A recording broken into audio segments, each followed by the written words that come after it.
Եթե որոշել եք գնալ Զենֆիրայի համերգին, զգույշ եղեք, սխալ տեղից տոմս չգնեք։ Համացանցում ակտիվ տարածվում են տոմսեր վաճառող ոչ պաշտոնական կայքեր։ Դրանցից մեկը ticket.am.com կայքն է, որտեղ Զենֆիրայի երևանյան համերգի տոմսի արժեքը իրական գնից մի քանի անգամ ավելի է։ Նույն կայքում նաև Ջենիֆեր Լոպեսի երևանյան համերգի տոմսերն են վաճառվում, նորից իրական գնից մի քանի անգամ թանկ։ Տոմսերը ոչ պաշտոնական կայքերում սկսել էին վաճառվել անգամ երբ դեռ իրական վաճառքը չէր սկսվել։ Մենք գործ ունենք միջազգային կիբերկրիմինալի հետ։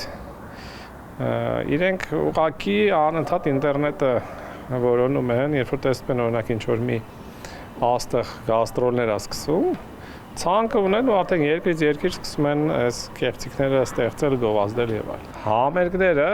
քիչ թե շատ հայտնի անձանց, դա ամենալավ պատրվակներից է տոմս վաճառել։ Սա նոր սխեմա չէ, ուղղակի Հայաստանում է նոր տարածվում։ Տարբեր երկրներում նմանատիպ խարդախությունները վաղուց են ակտիվ։ Գումարը վերցնում են տոմս չեն տալիս, պլյուս մարդու բանկային քարտի տվյալներն էլ մնում այն անց մոտ, դել շատ գեղեցիկ թույլ է տալիս տնօրինել մնացած վրայի գումարը։ Տոմս վաճառող ոչ պաշտոնական կայքերը գուցե շատ նման լինեն իրականին եւ գուցե շատ ավելի վստահելի տեսք ունենան։ Այդ պատճառով տոմս գնելիս պետք է ուշադիր լինել, նշում է մեդիա փորձագետը։ Այստեղ ամենալավ տարբերակը ուղղակի գնել մենակ վստահելի հարթակներից, այսինքն մենք ունենք հայկական